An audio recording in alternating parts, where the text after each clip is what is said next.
কারণ এগুলো তার মা বাবার সঙ্গে বলতে পারে না।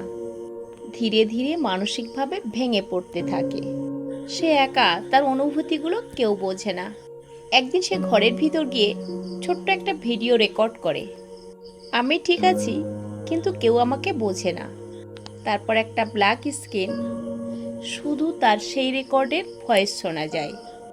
শেষে ফ্রেমে দেখা যায় স্কুলের একজন শিক্ষক এবং তার বন্ধুর চোখে জল।